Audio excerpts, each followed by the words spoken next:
Grabe, hindi lang effort, kundi talaga namang effort na effort ang ginawa ng US 18 para i-welcome ang SB19. Mula sa naging pahayag ng Creative Skies DLS, test fly, repeat, behind every unforgettable drone show is a lot of preparation, precision, and practice. Today, we're running full rehearsal tests for our upcoming SB19 show this Sunday, from sensing the lights to checking GPS stability. Every drone is carefully inspected and tested to make sure it performs flawlessly in the air. Rehearsals aren't just important, they're essential. It's how we make sure everything from animations to formations is on point. Can't wait for you to see it all come together this weekend. At ito na nga, bago pa ang performance ay ipinakita nila ang preparation. Grabe, ang daming drone ang kinakailangang paliparin at ipakita. At ito ay pinaglaanan talaga nila ng oras at panahon at lakas para ma-perfect yan. At ito na nga po ang kinalabasan. Isang napakagandang ilaw sa himpapawid o sa kalangitan. Makikita ang mapagmahal na fans ng SB19 na ito ay kanila nga pong ipinerform habang tinutugtog ang kanta ng nasabing grupo.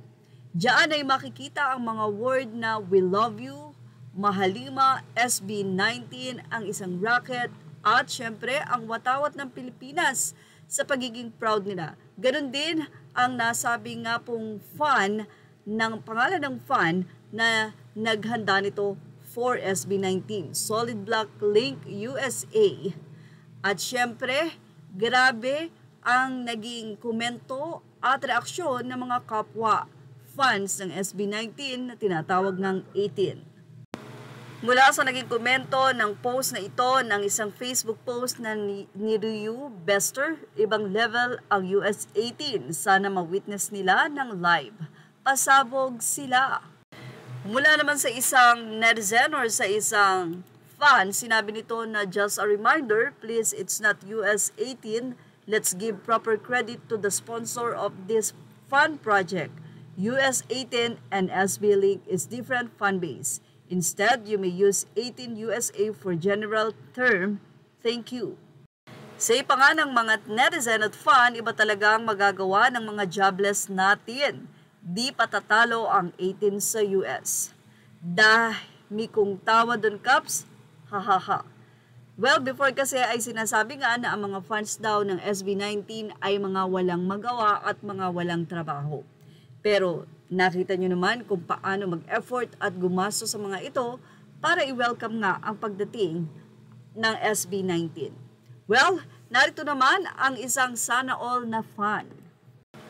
Credit to the rightful owners, makikita nga ang nasabing photo na ito ng isang fan with Stel. Hindi lang yan, meron din siyang photo with Pablo at kinumpleto niya ito dahil may photo din siya with Joss.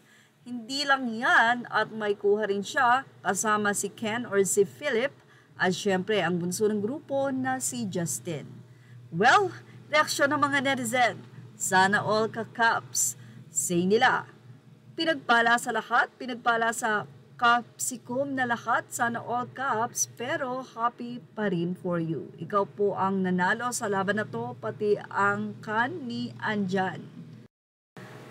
Sana all, paano nyo po sila in-approach? Isa-isa po ba talaga? Nakalima agad? Grabe yun.